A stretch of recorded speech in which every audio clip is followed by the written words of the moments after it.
Hello बच्चों, मैं शशि चंद्रा आप सभी का स्वागत करती हूँ आपके अपने YouTube channel study with Chandra Shashi पर। तो प्यारे बच्चों, कैसे हैं आप सभी? आशा करती हूँ आप सभी अच्छे और स्वस्थ होंगे। तो चलिए आज हम पढ़ेंगे गणित का मेला, किताब जो है कक्षा 3 की, उसका पाठ 2 खिलौनों का आनंद। ये देखिए है आपके पाठ का नाम, खिलौनों का आनंद पाठ 2। तो चलिए शुरू करते हैं इसको। कुछ बच्चे पुराने डिब्बों, बोतलों और कागज का उपयोग करके पशु पक्षी का चेहरा बना रहे हैं। किस तरीके से बना रहे हैं ये देखो यहाँ पर। मेरी बोतल बेलन को देखो, मैंने उस पर एक कुत्ते का चेहरा बनाया, इसके कान चौड़े होते हैं। ये देखो यहाँ पर इस लड़की ने इस बोतल पर कुत्ते का चेहरा बनाया है, ये देखो। ठीक है। मैंने घनाभ पर एक बिल्ली का चेहरा बनाया, इसकी लंबी मूछें होती हैं। मैंने बॉक्स यानी घन पर सूअर का चेहरा बनाया, इसकी आंखें छोटी होती हैं। मैंने शंकु पर एक पक्षी का चेहरा बनाया, इसकी नुकीली चोंच है। अब देखो बेलन, यानी कि इस तरीके से जो बोतल है, ये है बोतल की आकृति और इसे बोलते हैं बेलन। मतलब इसकी आकृति बेलनाकार होती है। किसकी? बोतल की। इस तरीके से दिखने वाली सारी वस्तुओं को हम बेलनाकार बोलते हैं। तो इसने इसी पर ही कुत्ते का चित्र बनाया है। मैंने घनाभ पर एक बिल्ली का, अब देखो घनाभ, घनाभ कैसा होता है? घनाभ के लिए जैसे एक ये इस तरीके से और एक ये इस तरीके से, ये होता है घनाभ का चित्र। ठीक है, इस तरीके से बनता है घनाभ। और इस बच्चे ने घन पर बनाया है, तो घन भी ऐसा ही होता है। घन में जैसे आपने पढ़ा होगा ना, एक सेकंड अभी रुको, ये देखो ये बन गया घन। ठीक है। घन होता है वर्ग के आकार का, वर्ग मतलब जिसकी चारों भुजाएं बराबर होती हैं। और घन होता है आयत के आकार का, जिसकी आमने सामने की भुजाएं बराबर होती हैं। ठीक है, मतलब ये और ये और ये आमने सामने की, तो ऐसा तो होता है घन। और वर्ग के आकार का होता है, सॉरी, घनाभ होता है आयत के आकार का, और घन जो घन होता है वो होता है वर्ग के आकार का। ठीक है। सॉरी। अब देखो ये बिटिया कह रही है मैंने शंकु के आकार की जो आकार है उस पर एक पक्षी का चेहरा बनाया है। तो शंकु किस तरीके से होता है? देखो दूसरा कलर लेके बताती हूँ मैं। शंकु होता है इस आकार का, त्रिभुज के आकार का। ठीक है, लेकिन ये जैसे आपने बर्थडे की कैप देखी है उस तरीके से होता है शंकु। ठीक, तो उसने क्या करा है, उसकी चोंच बनाई है, देखो ये लाल रंग की, और एक आंख बना दी है इस पर। कैप पड़ी होगी घर में, तो उस कैप को उसने ऊपर का जो रैपर है चमकीला सा उसको हटा दिया और इस तरीके से उससे एक उसने चिड़िया बना दी। ठीक, अब देखो यहाँ पर आगे कितने सारे जो हैं, ये घन है, यहाँ पर बेलनाकार है मतलब बेलन, और शंकु भी है, घन है, घनाभ है, बेलनाकार एक घेरा, इस पर चित्र बने हुए हैं। तो शिल्प कार्य करने के लिए पुराने डिब्बों, घन और घनाभ और बोतलों यानी बेलन का उपयोग करके उन पर चेहरे बनाइए। तो आप भी इस तरीके से कर सकते हैं। ठीक है, आपने उनकी सतहों पर क्या बनाया? अब जैसे मान लो आपके घर में कोई भी एक बॉक्स पड़ा है, डब्बा पड़ा है। ठीक है, जैसे कार्टून होते हैं ना डब्बे जिसमें पैकेट सामान आता है, उस पैकेट को मान लो चौकोर है वो। अब आपको ये देखना है अगर वो वर्ग के आकार का है, मतलब जिसकी चारों भुजाएं बराबर हैं, तो वो घन होगा। ठीक है, अभी देखो दोबारा बनाती हूँ। जिसकी चारों भुजाएं बराबर होंगी तो वो होगा घन, इस तरीके से। तो डब्बा कैसा होता है, ये मैं आपको दिखा रही हूँ ऊपर से बना के। ठीक है, इस तरीके से चौकोर होगा डब्बा, उसे बोलेंगे हम घन। तो यहाँ पर घन की आकृति कौन सी है, देखो ये रही। ठीक है, और कौन सी है, ये भी है घन की आकृति। ठीक, अब जो हम ये वाला बॉक्स देख रहे हैं, ये वाला रेड कलर का, ठीक है, ये आयत की आकृति का है। देखो इसकी आयत की आकृति क्या होती है, आमने सामने की भुजाएं बराबर होती हैं, और घनाभ का इस तरीके से बनता है। ठीक, ये देखो ये बन गया घनाभ। अब घन और घनाभ एक जैसे होते हैं, बस इसमें फ़र्क यही होता है, जो घन होता है उसकी चारों तरफ की जो सतह हैं वो बराबर होंगी, और जो घनाभ है उसकी आमने सामने की सतह बराबर होंगी, और घन की चारों। ठीक, अब देखो यहाँ पर जया अपनी आकृतियों में से एक रॉकेट बना रही है। उसने किन आकृतियों का उपयोग किया है, तो देखो ये रॉकेट बना रही है जया, तो उसने किन किन आकृतियों का प्रयोग किया है, चलिए देखते हैं। ठीक, तो उन आकृतियों का उपयोग आपको यहाँ पर लिखना है। आकृतियों की संख्या बताइए। तो घन, घन मैंने आपको बताया कि कैसे वर्ग के आकार का होता है, जिसकी चारों भुजाएं बराबर हों। तो ये देखो ये रहा घन, 1 और 2 घन है इसमें, तो यहाँ लिख दो 2।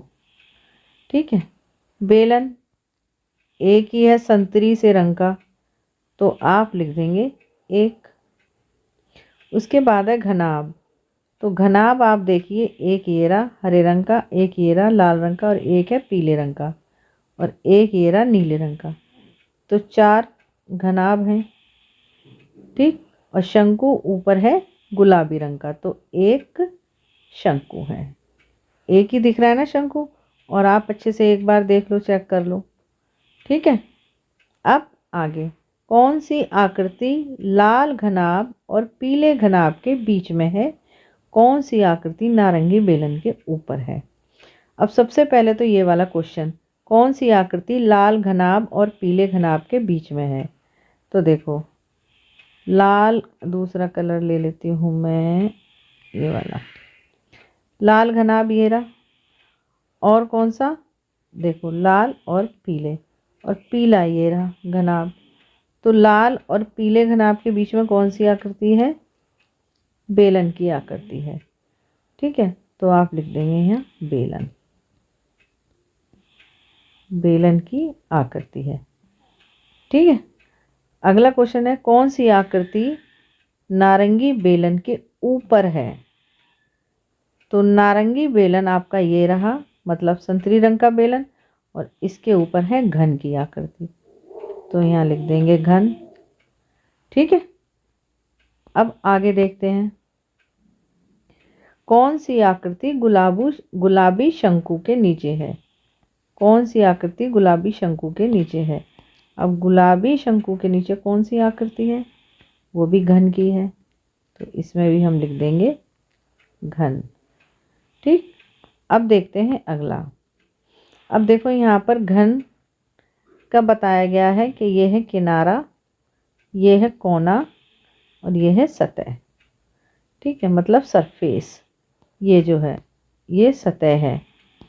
ठीक है, और किनारा क्या है, जो किनारे तो हैं ही हैं।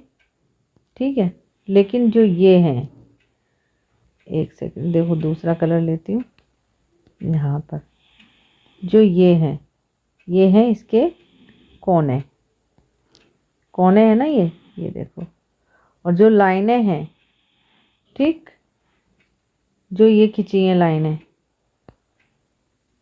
ये वाली, ये क्या है, ये है किनारे। ठीक है, ये किनारे हैं, जो इस तरीके से लाइन खींचती है ना, इस तरीके से, ये क्या है, ये है किनारे। ठीक है, और कोने तो ये हो गई ना, तो ऐसे इस तरीके से जहाँ पर किनारे जुड़े हुए हैं वो है कोना, और सतह क्या है, सतह तो ये बीच की जगह है ही, सरफेस। ठीक है, अब देखो आगे, आसपास की वस्तुओं को एकत्र करके घर बनाइए। आकृतियों के नाम बताइए और उसकी सतह और किनारों के बारे में बात कीजिए। कौन सी आकृतियाँ सीधी हैं और कौन सी घुमावदार? साथ ही क्या आप बता सकते हैं कि आकृतियों को कैसे व्यवस्थित किया गया है? आप दूर से आकृतियों का कौन सा भाग देख सकते हैं? तो बच्चों, दूर से आप आकृति का कौन सा भाग देख सकते हो? मान लो आप किसी के घर को देख रहे हो, किसी का घर बना हुआ है, या मान लो अब ये बॉक्स ही है, आप इस बॉक्स की कौन सी चीज़ को देख रहे हो? सतह को देख रहे हो, ठीक है ना, सतह के भाग को देख रहे हो। अब देखो, देवी का या किसी का घर देख रहे हो तो साम बाहर की दीवार ही तो देखोगे, दरवाज़ा देखोगे, अंदर का तो कुछ भी नहीं दिखाई देगा ना। तो कौन सा भाग देख सकते हैं? सरफेस या सतह। देविका एक दुकान पर गई, यहाँ लिख लीजिए सतह, ठीक। अगला, देविका एक दुकान पर गई और एक खिलौना रेलगाड़ी खरीदी। ये रही रेलगाड़ी। देविका की खिलौना रेलगाड़ी के कई भाग हैं, गिनिए और लिखिए।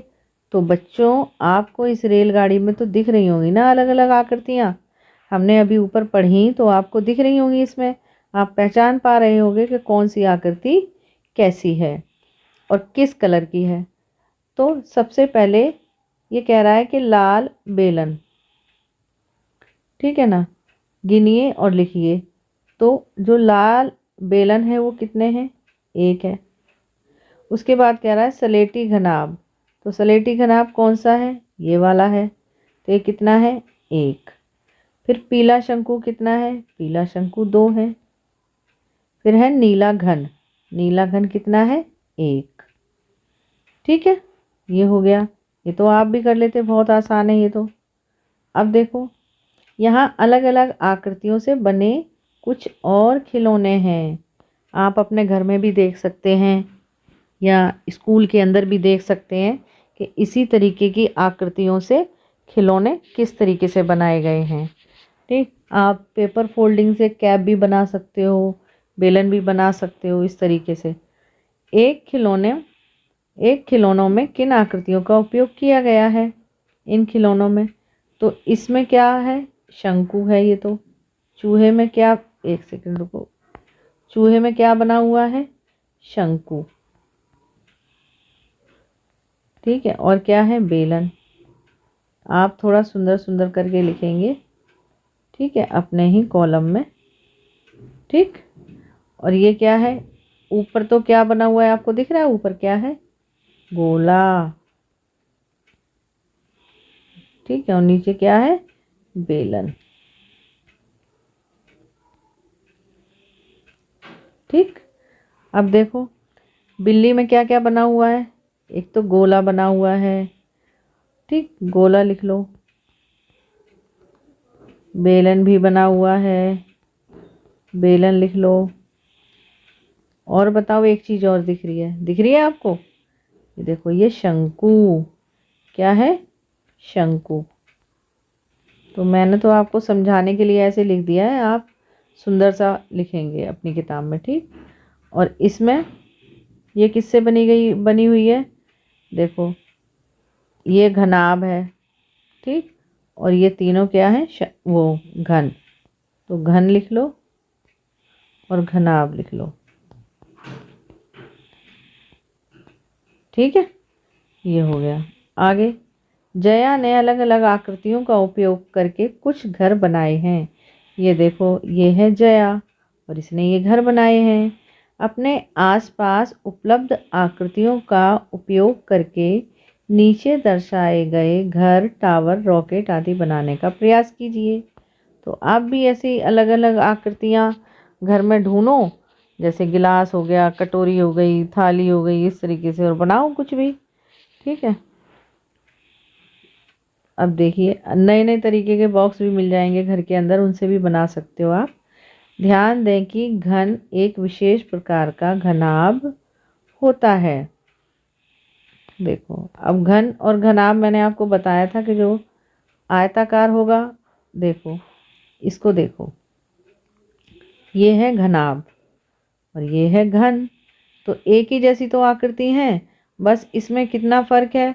मैंने आपको बताया कि जो घन होता है वो वर्ग के आकार का होता है, इसकी चारों भुजाएं बराबर होती हैं। और घनाभ कैसा होता है?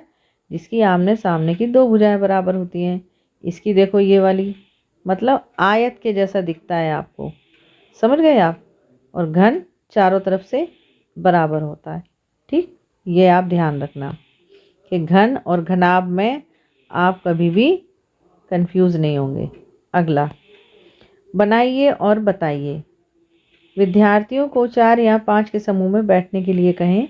प्रत्येक समूह में एक विद्यार्थी कोई 3 आकृतियां चुनता है। कितनी आकृतियां? 3 आकृतियां। और उन्हें एक साथ रखकर एक खिलौना बनाता है। फिर वह विद्यार्थी अपने इन खिलौना बनाने के क्रम को बताता है।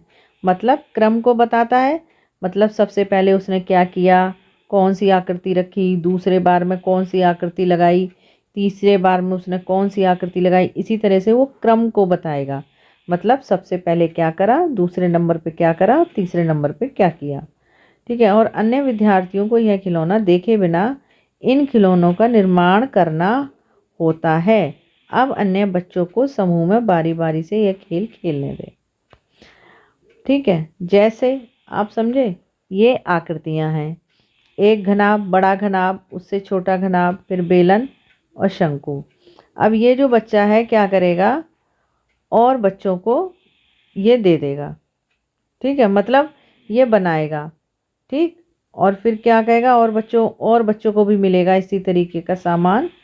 और फिर क्या होगा, यह खिलौना देखे बिना, मतलब बिना देखे ही वो बोलता रहेगा कि सबसे पहले हमने रखा बड़ा घनाभ, तो सभी बच्चे रखेंगे बिना ही देखे। मतलब वो बच्चा जो बना रहा है उसको नहीं देखेंगे, अपना काम करेंगे। ठीक है, तो सबसे पहले रखा मैंने बड़ा घनाभ, फिर उसके ऊपर छोटा घनाभ, फिर मैंने बेलन रखा, फिर उसके ऊपर शंकु रखा। इस तरीके से तो बच्चे अपने अपने सामान से बिना देखे उसको सुन कर के बनाएंगे बारी बारी। ठीक है, अब आगे उदाहरण, घनाभ के ऊपर बेलन और बेलन के भी ऊपर शंकु है। ठीक है, तो जैसा कि अभी हमने देखा।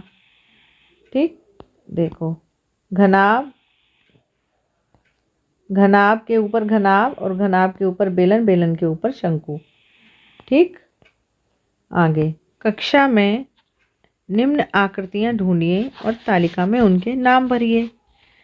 तो चलिए कक्षा में ढूंढते हैं आपको क्या क्या मिल जाएगा। तो बच्चों, बेलन की आकृति जैसा मिलेगा आपको क्या, सबसे पहले पेंसिल, पेंसिल मिल जाएगी। ठीक है, और क्या होता है बेलन की आकृति का, चौक होता है, चौक। पानी की बोतल। ठीक है, तो ये 3 चीज़ें तो कक्षा में ये मिल जाएंगी। और गोला जो है, गोले में क्या क्या मिल जाएगा आपको, गोले में मिल जाएगा आपको गेंद मिल जाएगी एक तो। ठीक है, और दूसरा ग्लोब मिल जाएगा। ठीक, और तीसरा आपको मिल जाएगा कंचा भी मिल सकता है।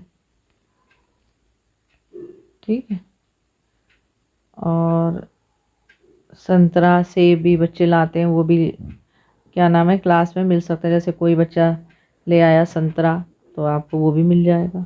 ठीक है, नींबू भी मिल सकता है। ठीक है, उसके बाद है घन। घन में क्या क्या मिल जाएगा आपको, चौक का डिब्बा, चौक का डिब्बा। ठीक है, और डाइस, डाइस भी मिल जाएगा। जो क्यूब बच्चे घुमा घुमा के बनाते हैं ना कलरफुल, वो मिल सकता है आपको। तो ये 3 हो गए। ऊपर घनाभ, घनाभ में कॉपी, ठीक, किताब, मैम का वो रजिस्टर जिसमें वो अटेंडेंस लेती हैं। ठीक है, वो भी हो जाएगा। 3 चीज़ें तो ज्योमेट्री हो जाएगी, ज्योमेट्री भी लिख लो आप। ठीक है, ज्योमेट्री, ज्योमेट्री। ठीक। और शंकु में क्या क्या मिलेगा? एक तो बर्थडे की कैप, जन्मदिन की कैप लिख सकते हो आप, जन्मदिन की टोपी, ठीक। और क्या मिल जाएगा आपको? पेंसिल की नोक भी होती है, पेंसिल की नोक, ठीक, ये भी मिल जाएगी आपको। आगे देखते हैं, और इसके अलावा कुछ मिल जाए तो आप लिख लेना। उस आकृति का नाम बताइए जो आपको सबसे अधिक मिली। तो सबसे अधिक हमको क्या मिली थी यहाँ पर? बेलन की आकृति मिली थी हमको। कौन सी? बेलन की आकृति मिली थी, और घनाभ की। घनाभ भी लिख लेना साथ में, पहले क्वेश्चन का आंसर है ये केवल का घनाभ और बेलन, ठीक। उसके बाद है दूसरा, उस आकृति का नाम बताइए जो आपको सबसे कम मिली। तो सबसे कम हमको कौन सी मिली थी? शंकु की मिली थी, ठीक है, तो हम लिख देंगे शंकु। उन वस्तुओं के नाम बताइए जो एक से अधिक आकृतियों में बनी हैं। एक से अधिक आकृतियों से बनी हैं, तो पेन, पेंसिल, इस तरीके से आप लिख लेना, ठीक है।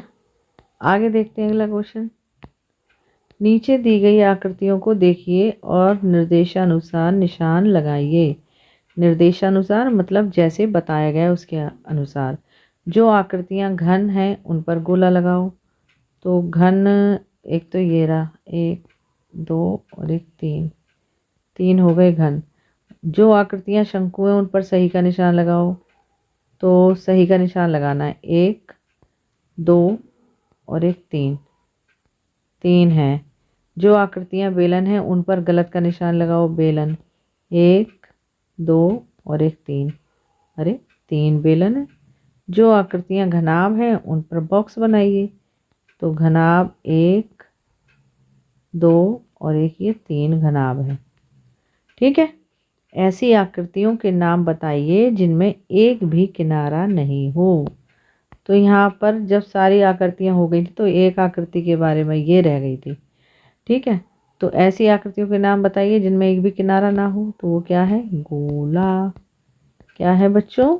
गोला, ठीक। अगला क्वेश्चन, केवल सपाट सतह हो। सपाट, तो वो घन की हो जाएगी, घनाभ की हो जाएगी,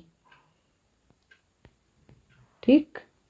अगला, केवल घुमावदार सतह हो तो बेलन हो जाएगा।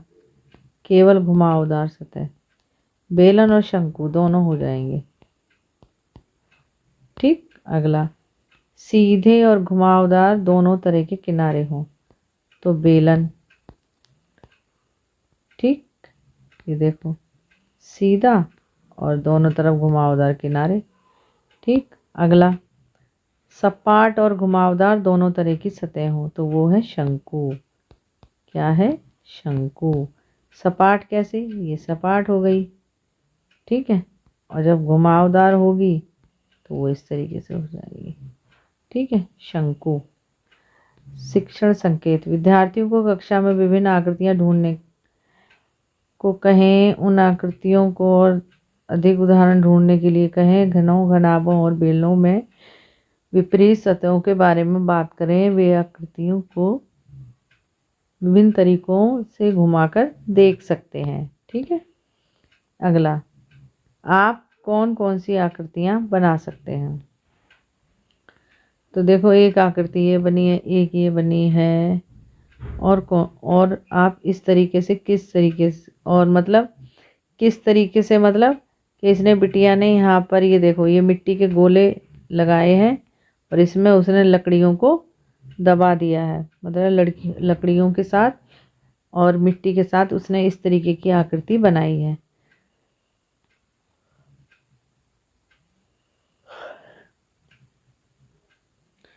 घन की सहायता से निम्न आकृतियों को बनाने का प्रयास करें। तो ये घन है, आप किस तरीके की आकृति बना सकते हैं?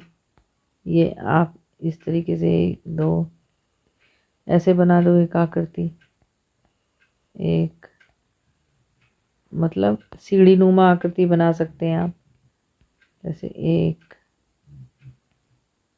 2 3, ये भी बन जाएगी।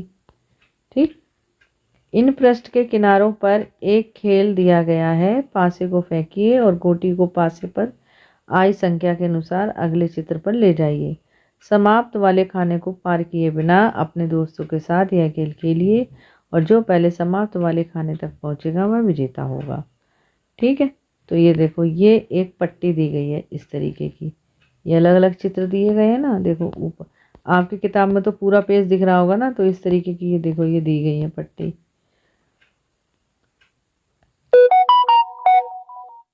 ये देखो, ठीक, ये यहाँ तक दी गई है। तो इस खेल का क्या नियम है, यहाँ पर दे रखा है आरंभ और समाप्त। ठीक है, तो आपको समाप्त पर पहले नहीं पहुँचना है, आरंभ से शुरू करना है। तो ये दे रखे हैं नीचे, देखो पासे ये दे रखे हैं और इन पासों की अलग अलग शर्त है। क्या, अगर 1 आया, आपने पासा फेंका, नंबर आया 1, तो आप पहुँचेंगे किस पर, बेलन पे, ये रहा बेलन। ठीक, अगर आपका आया नंबर 2 तो आप पहुँचेंगे गोले पे, मतलब इस पे आप अपनी गोटी रखेंगे। ठीक, अगर आया घनाभ, 5 आया तो आप पहुँचेंगे घनाभ पे, ये रहा घनाभ। अगर आया 6, यदि संभव हो तो 2 खाने आगे बढ़ जाएं, तो मतलब 1 2 खाने आगे बढ़कर तीसरे पे। ठीक है, और 3 नंबर आया तो आप पहुँचेंगे शंकु पर। ठीक है, तो इसी तरीके से आप सब बच्चे जो है मिल करके ग्रुप बना करके इस खेल को खेल सकते हो। अगला क्वेश्चन देखो, ये आकृतियाँ किस प्रकार एक समान है और किस प्रकार अलग अलग हैं। तो देखो, एक समान किस तरीके से है, ये घन और घनाभ एक जैसे दिखते हैं, केवल क्या है, ये आयत के आकार में आ जाता है और ये वर्ग के आकार में आ जाता है। जितनी इसकी सतह है उतनी ही इसकी सतह है, जितने इसके कोने होंगे उतने ही इसके कोने होंगे, एक बराबर होगा ये, बस इसकी लंबाई थोड़ी ज़्यादा होगी घनाभ की। अब यहाँ देखो, ये बेलन है, तो बेलन की सतह आपने देखी। ठीक है, घन और घनाभ दोनों की सतह एक जैसी है, इसी तरह की से बेलन की और गोले की सतह, सॉरी गोले की सतह नहीं, इसकी सतह एक जैसी है। ठीक है, शंकु की सतह ये वाली और बेलन की एक जैसी सतह है। ठीक है,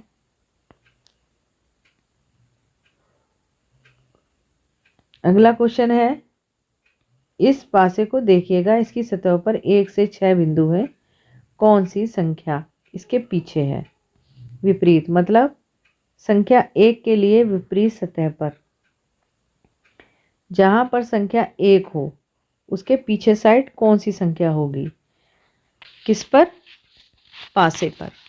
तो हमें पासे पर कौन कौन सी संख्या दिख रही है, एक तो 6 5 और 3।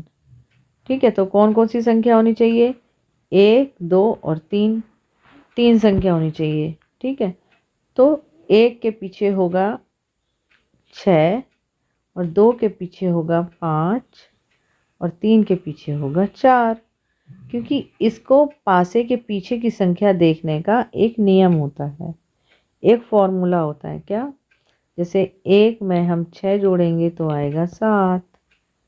ठीक है, देखो अभी बताती हूँ हमको क्या फार्मूला होता है। 1 में 6 जोड़ा बराबर आया 7, मतलब 1 के पीछे 6 और 6 के पीछे 1। उसके बाद 2 दे रखा है, 2 में हम 5 जोड़ देंगे तो भी आएगा 7, तो मतलब 2 के पीछे 5 या 5 के पीछे 2। अब 3 जमा 7, सॉरी 3 जमा 4 तो बराबर आया 7, तो 3 के पीछे 4 और 4 के पीछे 3। ठीक है, अब आप कभी नहीं भूलेंगे। अब देखो, यह मॉडल किस क्रम में बनाया गया है, तो किस क्रम में बनाया गया है, कुछ और भी पूछा है इसके नीचे, नहीं। अब देखो किस क्रम में बनाया गया है, सबसे पहले इसके नीचे रखे गए हैं घनाभ, 2 घनाभ, उसके ऊपर रखा है 1 घनाभ, उसके ऊपर 4 बेलन, फिर 1 घनाभ, फिर उसके ऊपर 4 शंकु।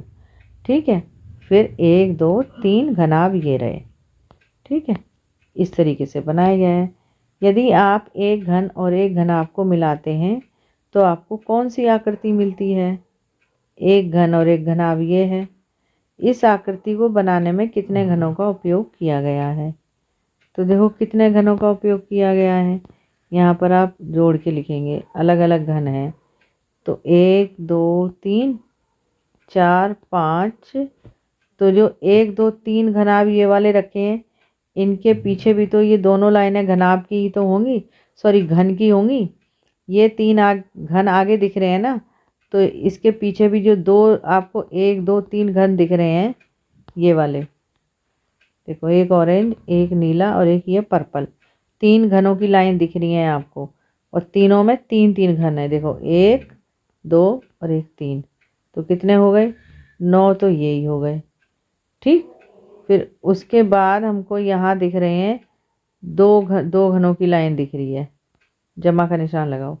1 2 3 4, 4 तो इसी में ही हो गए, जमा 4, और एक ये हो गया, जमा 1।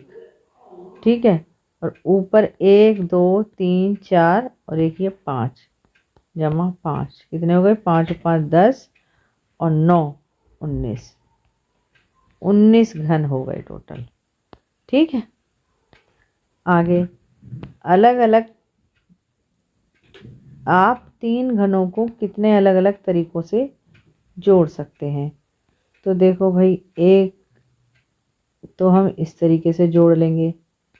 ठीक, और एक मैंने आपको पहले ही बताया था, इस तरीके से जोड़ लेंगे। ठीक है, यदि आप 3 घनों को जोड़ते हैं तो आपको कौन सी आकृतियाँ मिलेंगी?